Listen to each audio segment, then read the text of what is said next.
अप्रैल 1982 में मंडेला को वरिष्ठ एएनसी नेताओं वाल्टर सिसुलू, एंड्रू मलांगेनी, अहमद कथराडा और रेमंड महलाबा के साथ टोकई, केप टाउन में पोल्समूर जेल में स्थानांतरित कर दिया गया था। उनका मानना था कि रॉबिन द्वीप में युवा कार्यकर्ताओं पर अपना प्रभाव हटाने के लिए उन्हें अलग थलग किया जा रहा है। पोल्समूर की स्थितियां रॉबिन द्वीप की तुलना में बेहतर थीं, हालांकि मंडेला द्वीप के सौहार्द और दृश्यों को देखने से चूक गए। पोल्समूर के कमांडिंग ऑफिसर ब्रिगेडियर मुनरो के साथ अच्छा व्यवहार करते हुए मंडेला को छत पर एक बगीचा बनाने की अनुमति दी गई। उन्होंने बहुत ध्यान से पढ़ा और व्यापक रूप से पत्र व्यवहार किया। अब उन्हें प्रति वर्ष 52 पत्र लिखने की अनुमति मिल गई है। उन्हें बहुनस्लीय यूनाइटेड डेमोक्रेटिक फ्रंट यूडीएफ का संरक्षक नियुक्त किया गया था, जिसकी स्थापना दक्षिण अफ्रीकी राष्ट्रपति पीट ब्लू बोथा द्वारा लागू सुधारों का मुकाबला करने के लिए की गई थी। बोथा की नेशनल पार्टी सरकार ने रंगीन और भारतीय नागरिकों को अपनी संसदों के लिए मतदान करने की अनुमति दी थी, जिनका शिक्षा, स्वास्थ्य और आवास पर नियंत्रण था, लेकिन काले अफ्रीकियों को इस प्रणाली से बाहर रखा गया था। मंडेला की तरह यूडीएफ ने इसे रंगभेद विरोधी आंदोलन को नस्लीय आधार पर विभाजित करने के प्रयास के रूप में देखा। 1980 के दशक की शुरुआत में देश भर में हिंसा में वृद्धि देखी गई और कई लोगों ने गृह युद्ध की भविष्यवाणी की। इसके साथ ही आर्थिक स्थिरता भी आई, क्योंकि अंतर्राष्ट्रीय लॉबी के दबाव में विभिन्न बहुराष्ट्रीय बैंकों ने दक्षिण अफ्रीका में निवेश करना बंद कर दिया था। कई बैंकों और थैचर ने अस्थिर स्थिति को शांत करने के लिए बोथा से मंडेला को रिहा करने के लिए कहा, जो उस समय अपनी अंतर्राष्ट्रीय प्रसिद्धि के चरम पर थे। हालांकि मंडेला को एक खतरनाक कट्टर मार्क्सवादी मानते हुए बोथा ने उन्हें फरवरी 1985 में जेल से रिहाई की पेशकश की, अगर वह बिना शर्त हिंसा को एक राजनीतिक हथियार के रूप में खारिज कर देते हैं। मंडेला ने इस प्रस्ताव को ठुकरा दिया और अपनी बेटी जिंदगी के माध्यम से एक बयान जारी करते हुए कहा, मुझे कौन सी आज़ादी की पेशकश की जा रही है, जबकि लोगों का संगठन एएनसी प्रतिबंधित है। केवल स्वतंत्र व्यक्ति ही बातचीत कर सकते हैं। एक कैदी अनुबंध में प्रवेश नहीं कर सकता है। 1985 में मंडेला को भूतल पर नया एकांत क्वार्टर दिए जाने से पहले बढ़ी हुई प्रोस्टेट ग्रंथि की सर्जरी करानी पड़ी। उनसे 7 प्रतिष्ठित व्यक्तियों ने मुलाकात की। एक अंतर्राष्ट्रीय प्रतिनिधिमंडल ने समझौता करने के लिए भेजा था, लेकिन बोथा की सरकार ने सहयोग करने से इनकार कर दिया। जून में आपातकाल की स्थिति का आह्वान किया और अशांति पर पुलिस कार्रवाई शुरू की। रंगभेद विरोधी प्रतिरोध ने जवाबी कार्रवाई की। एएनसी ने 1986 में 231 हमले और 1987 में 235 हमले किए। हिंसा बढ़ गई क्योंकि सरकार ने प्रतिरोध का मुकाबला करने के लिए सेना और पुलिस का इस्तेमाल किया और निगरानी समूहों को गुप्त समर्थन प्रदान किया, और जुलू राष्ट्रवादी आंदोलन इनका था, जो एएनसी के साथ तेजी से हिंसक संघर्ष में शामिल था। मंडेला ने बोथा से बातचीत का अनुरोध किया, लेकिन उन्हें मना कर दिया गया। इसके बजाय उन्होंने 1987 में गुप्त रूप से न्याय मंत्री कोबी कोएत्सी से मुलाकात की और अगले 3 वर्षों में 11 बैठकें की। कोएत्सी ने मई 1988 में मंडेला और 4 सरकारी हस्तियों की एक टीम के बीच बातचीत का आयोजन किया। टीम राजनीतिक कैदियों की रिहाई और एएनसी के वैधीकरण पर इस शर्त पर सहमत हुई कि वे स्थायी रूप से हिंसा छोड़ देंगे, कम्युनिस्ट पार्टी से संबंध तोड़ देंगे और बहुमत के शासन पर जोर नहीं देंगे। मंडेला ने इन शर्तों को खारिज कर दिया और जोर देकर कहा कि एएनसी अपनी सशस्त्र गतिविधियां तभी समाप्त करेगी जब सरकार हिंसा छोड़ देगी। जुलाई 1988 में मंडेला के 70वें जन्मदिन ने अंतर्राष्ट्रीय ध्यान आकर्षित किया, जिसमें लंदन के वेम्बली स्टेडियम में एक श्रद्धांजलि संगीत कार्यक्रम भी शामिल था, जिसे टेलीविजन पर प्रसारित किया गया और अनुमानित 200 मिलियन दर्शकों ने देखा। हालांकि विश्व स्तर पर उन्हें एक वीर व्यक्ति के रूप में प्रस्तुत किया गया था, लेकिन उन्हें व्यक्तिगत समस्याओं का सामना करना पड़ा जब एएनसी नेताओं ने उन्हें सूचित किया कि विनी ने खुद को एक गिरोह, मंडेला यूनाइटेड फुटबॉल क्लब, के प्रमुख के रूप में स्थापित किया था, जो विरोधियों को प्रताड़ित करने और मारने के लिए जिम्मेदार था, सोवियतों में बच्चों सहित। हालांकि कुछ लोगों ने उसे तलाक देने के लिए प्रोत्साहित किया, लेकिन उसने मुकदमे में दोषी पाए जाने तक उसके प्रति वफादार रहने का फैसला किया। अपनी कोठरी में नमी की स्थिति के कारण बढ़े हुए तपेदिक से उबरने के बाद मंडेला को दिसंबर 1988 में पाल के पास विक्टर वर्स्टर जेल में ले जाया गया। उन्हें एक निजी रसोइये के साथ एक वार्डर के घर के आरामदायक कमरे में रखा गया था और वह इसका इस्तेमाल करते थे। LLB की डिग्री पूरी करने का समय आ गया है। वहां रहते हुए उन्हें कई आगंतुकों की अनुमति दी गई और उन्होंने निर्वासित ANC नेता ओलिवर टैम्बो के साथ गुप्त संचार का आयोजन किया। 1989 में बोथा को स्ट्रोक का सामना करना पड़ा। हालांकि वह राज्य के राष्ट्रपति पद को बरकरार रखेंगे। उन्होंने नेशनल पार्टी के नेता के रूप में पद छोड़ दिया और उनकी जगह FWD क्लार्क को नियुक्त किया गया। एक आश्चर्यजनक कदम में बोथा ने मंडेला को जुलाई 1989 में चाय पर एक बैठक के लिए आमंत्रित किया, जिसे मंडेला ने मिलनसार माना। 6 सप्ताह बाद बोथा को डी क्लार्क द्वारा राज्य अध्यक्ष के रूप में प्रतिस्थापित किया गया। नए राष्ट्रपति का मानना था कि रंगभेद टिकाऊ नहीं था और उन्होंने कई ANC कैदियों को रिहा कर दिया। नवंबर 1989 में बर्लिन की दीवार गिरने के बाद डी क्लार्क ने ANC को वैध बनाने और मंडेला को मुक्त करने पर बहस करने के लिए अपने मंत्रिमंडल को बुलाया। हालांकि कुछ लोगों ने उनकी योजनाओं का गहरा विरोध किया था, फिर भी फरवरी 1990 में सभी पूर्व प्रतिबंधित राजनीतिक दलों को वैध बनाने और मंडेला की बिना शर्त रिहाई की घोषणा करने से पहले डी क्लार्क ने स्थिति पर चर्चा करने के लिए दिसंबर में मंडेला से मुलाकात की। इस मुलाकात को दोनों ने मित्रतापूर्ण माना। इसके तुरंत बाद 20 वर्षों में पहली बार मंडेला की तस्वीरों को दक्षिण अफ्रीका में प्रकाशित करने की अनुमति दी गई। 11 फरवरी को विक्टर वर्स्टर जेल से निकलते हुए मंडेला ने एकत्रित भीड़ और प्रेस के सामने विनी का हाथ पकड़ा। इस कार्यक्रम का दुनिया भर में सीधा प्रसारण किया गया। भीड़ के बीच से केप टाउन के सिटी हॉल तक ले जाते हुए उन्होंने श्वेत अल्पसंख्यक के साथ शांति और मेल मिलाप के प्रति अपनी प्रतिबद्धता की घोषणा करते हुए एक भाषण दिया, लेकिन उन्होंने ये स्पष्ट कर दिया कि ANC का सशस्त्र संघर्ष खत्म नहीं हुआ है और एक के रूप में जारी रहेगा। रंगभेद की हिंसा के खिलाफ पूरी तरह से रक्षात्मक कार्रवाई।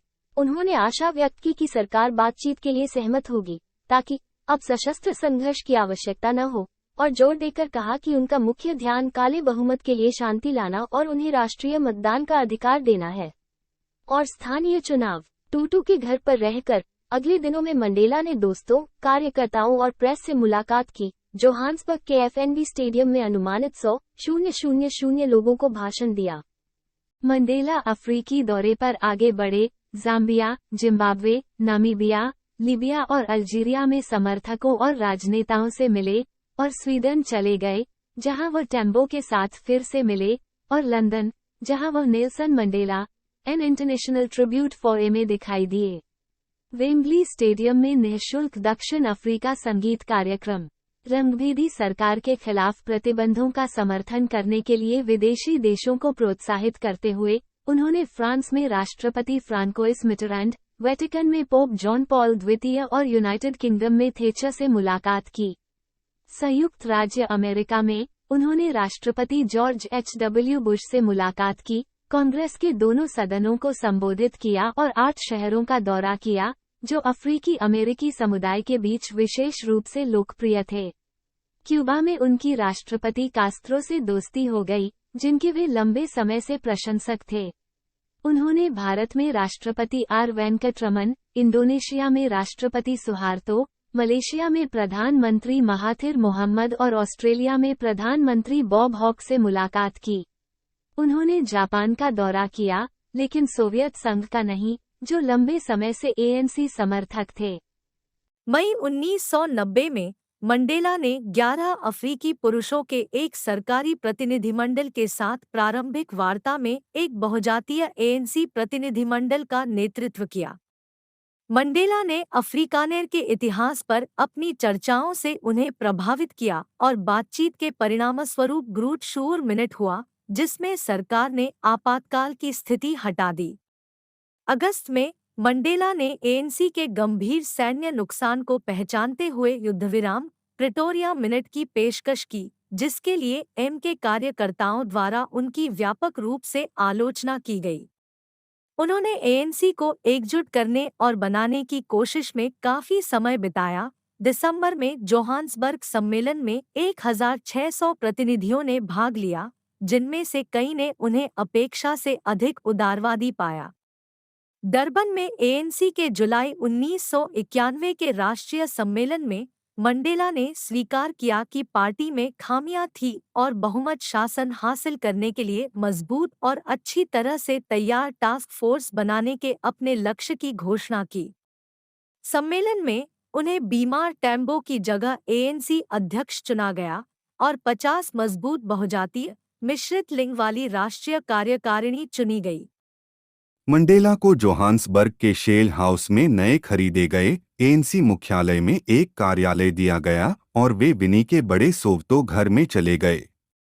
जैसे ही उन्हें डाली मपोफू के साथ उनके प्रेम संबंध के बारे में पता चला, उनकी शादी में तनाव बढ़ता गया, लेकिन अपहरण और हमले के मुकदमे के दौरान उन्होंने उनका समर्थन किया।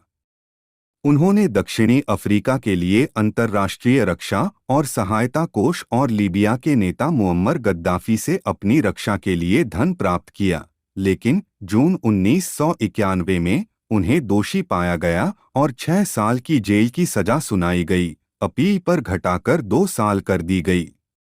13 अप्रैल 1992 को मंडेला ने सार्वजनिक रूप से विनी से अलग होने की घोषणा की। एएनसी निधियों के दुरुपयोग के लिए एएनसी ने उन्हें राष्ट्रीय कार्यकारिणी से हटने के लिए मजबूर किया। मंडेला हाउटन के ज्यादातर सफेद जोहान्सबर्ग उपनगर में चले गए। शांतिपूर्ण परिवर्तन के लिए मंडेला की संभावनाओं को विशेष रूप से क्वाज़ुलु नटाल में एएनसी और इनकाथा समर्थकों के बीच काले पर काले हिंसा में वृद्धि से नुकसान हुआ, जिसके परिणामस्वरूप हजारों मौतें हुईं। मंडेला ने इनकाथा नेता बुथेलेजी से मुलाकात की, लेकिन एएनसी ने इस मुद्दे पर आगे की बातचीत को रोक दिया। मंडेला ने तर्क दिया कि राज्य की खुफिया सेवाओं के भीतर एक तीसरी ताकत थी जो लोगों के नरसंहार को बढ़ावा दे रही थी और सेबोकिंग नरसंहार के लिए खुले तौर पर डी क्लार्क को दोषी ठहराया, जिस पर उन्होंने तेजी से अविश्वास किया। सितंबर 1991 में जोहान्सबर्ग में एक राष्ट्रीय शांति सम्मेलन आयोजित किया गया था, जिसमें मंडेला, बुथेलेजी और डी क्लर्क ने एक शांति समझौते पर हस्ताक्षर किए, हालांकि हिंसा जारी रही। कोटसा 2 मई 1992 में आयोजित किया गया था, जिसमें डी क्लार्क ने जोर देकर कहा था कि रंगभेद के बाद दक्षिण अफ्रीका को जातीय अल्पसंख्यकों की सुरक्षा सुनिश्चित करने के लिए एक घूर्णन राष्ट्रपति पद के साथ एक संघीय प्रणाली का उपयोग करना चाहिए। मंडेला ने बहुमत शासन द्वारा शासित एकात्मक प्रणाली की मांग करते हुए इसका विरोध किया। सरकारी सहायता प्राप्त इनकाथा उग्रवादियों द्वारा एएनसी कार्यकर्ताओं के बोईपाटोंग नरसंहार के बाद मंडेला ने सेनेगल में अफ्रीकी एकता संगठन की बैठक में भाग लेने से पहले वार्ता बंद कर दी, जिसमें उन्होंने संयुक्त राष्ट्र सुरक्षा परिषद के एक विशेष सत्र का आह्वान किया और प्रस्तावित किया गया कि राज्य आतंकवाद को रोकने के लिए दक्षिण अफ्रीका में संयुक्त राष्ट्र शांति सेना तैनात की जाए। घरेलू जन कार्रवाई का आह्वान करते हुए अगस्त में एएनसी ने दक्षिण अफ्रीकी इतिहास में अब तक की सबसे बड़ी हड़ताल का आयोजन किया और समर्थकों ने प्रिटोरिया पर मार्च किया। बिशो नरसंहार के बाद, जिसमें एक विरोध मार्च के दौरान सिसकी रक्षा बल द्वारा 28 एएनसी समर्थकों और एक सैनिक की गोली मारकर हत्या कर दी गई थी, मंडेला को एहसास हुआ कि बड़े पैमाने पर कार्रवाई से हिंसा बढ़ रही है और सितंबर में बातचीत फिर से शुरू हुई। वो इस शर्त पर ऐसा करने के लिए सहमत हुए कि सभी राजनीतिक कैदियों को रिहा कर दिया जाएगा, जुलू पारंपरिक हथियारों पर प्रतिबंध लगा दिया जाएगा और जुलू छात्रावासों को बंद कर दिया जाएगा। बाद के 2 उपायों का उद्देश्य आगे इनकाथा हमलों को रोकना था। डी क्लार्क अनिच्छा से सहमत हुए। लोकतांत्रिक प्रक्रिया को concern south African group COSAG द्वारा खतरा था, जो इनकाथा जैसे काले जातीय अलगाववादी समूहों और दूर दराज अफ्रीकी पार्टियों का गठबंधन था। जून 1993 में बाद वाले में से एक अफ्रीकानेर वीरस्टेंसबेवेगिंग AWB ने Campton park world trade centre पर हमला किया। एएनसी कार्यकर्ता क्रिस हानी की हत्या के बाद सोवतो में टैम्बो के सामूहिक अंतिम संस्कार में शामिल होने के तुरंत बाद मंडेला ने दंगों को शांत करने के लिए एक प्रचारित भाषण दिया, जिसकी स्ट्रोक से मृत्यु हो गई थी। जुलाई 1993 में मंडेला और डी क्लर्क दोनों ने संयुक्त राज्य अमेरिका का दौरा किया, स्वतंत्र रूप से राष्ट्रपति बिल क्लिंटन से मुलाकात की और दोनों को लिबर्टी मेडल प्राप्त हुआ। इसके तुरंत बाद मंडेला और डी क्लार्क को संयुक्त रूप से नॉर्वे में नोबेल शांति पुरस्कार से सम्मानित किया गया। थाबो मबेकी से प्रभावित होकर मंडेला ने बड़ी व्यापारिक हस्तियों से मिलना शुरू कर दिया और उन्होंने राष्ट्रीयकरण के लिए अपने समर्थन को कम कर दिया। उन्हें डर था कि वो बहुत जरूरी विदेशी निवेश को डरा देंगे। हालांकि समाजवादी एएनसी सदस्यों द्वारा आलोचना की गई थी, लेकिन जनवरी 1992 में स्विट्जरलैंड में विश्व आर्थिक मंच पर चीनी और वियतनामी कम्युनिस्ट पार्टियों के सदस्यों द्वारा उन्हें निजी उद्यम अपनाने के लिए प्रोत्साहित किया गया था। 27 अप्रैल 1994 को चुनाव निर्धारित होने के साथ एएनसी ने अभियान शुरू किया, 100 चुनाव कार्यालय खोले और पूरे देश में पीपुल्स फोरम की व्यवस्था की, जिसमें मंडेला काले दक्षिण अफ्रीकी लोगों के बीच महान स्थिति वाले एक लोकप्रिय व्यक्ति के रूप में दिखाई दे सकते थे। एएनसी ने 5 वर्षों में 10 लाख घर बनाने, सार्वभौमिक मुफ्त शिक्षा शुरू करने और पानी और बिजली तक पहुंच बढ़ाने के लिए पुनर्निर्माण और विकास कार्यक्रम आरडीपी पर अभियान चलाया। पार्टी का नारा था, सभी के लिए बेहतर जीवन। हालांकि यह नहीं बताया गया कि इस विकास को कैसे वित्त पोषित किया जाएगा।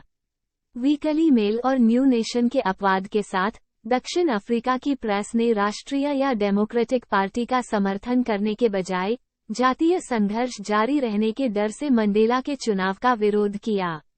मंडेला ने एएनसी के लिए धन जुटाने में बहुत समय बिताया, रंगभेद शासन के पूर्व समर्थकों सहित धनी दानदाताओं से मिलने के लिए उत्तरी अमेरिका, यूरोप और एशिया का दौरा किया। उन्होंने मतदान की आयु 18 से घटाकर 14 वर्ष करने का भी आग्रह किया। एएनसी द्वारा अस्वीकृत यह नीति उपहास का विषय बन गई।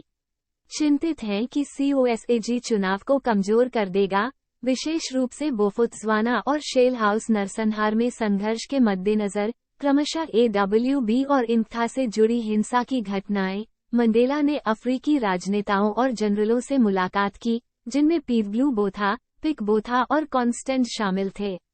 विल्जोइन ने कई लोगों को लोकतांत्रिक व्यवस्था के भीतर काम करने के लिए प्रेरित किया। डी क्लर्क के साथ उन्होंने इनकाथा के बुथेलेजी को भी अलगाव की लड़ाई शुरू करने के बजाय चुनाव में प्रवेश करने के लिए मना लिया। 2 प्रमुख पार्टियों के नेताओं के रूप में डी क्लर्क और मंडेला एक टेलीविजन बहस में उपस्थित हुए। हालांकि डी क्लर्क को इस कार्यक्रम में बेहतर वक्ता माना जाता था, लेकिन मंडेला की उनसे हाथ मिलाने की पेशकश ने उन्हें आश्चर्यचकित कर दिया, जिससे कुछ टिप्पणीकारों ने इसे मंडेला की जीत माना। चुनाव थोड़ी हिंसा के साथ संपन्न हुआ, हालांकि AWB सेल ने कार बमों से 20 लोगों को मार डाला। जैसा कि व्यापक रूप से उम्मीद की जा रही थी, एएनसी ने 63% वोट प्राप्त करके व्यापक जीत हासिल की, जो संविधान को एक तरफा बदलने के लिए आवश्यक 2/3 बहुमत से थोड़ा कम था। एएनसी 7 प्रांतों में भी विजयी रही, जिसमें इनकाथा और नेशनल पार्टी ने एक स्थान हासिल किया। मंडेला ने डरबन के ओहलांगे हाई स्कूल में मतदान किया, और हालांकि एएनसी की जीत ने राष्ट्रपति के रूप में उनके चुनाव को सुनिश्चित कर दिया, उन्होंने सार्वजनिक रूप से स्वीकार किया कि चुनाव में धोखाधड़ी और तोड़फोड़ की घटनाएं हुई थीं।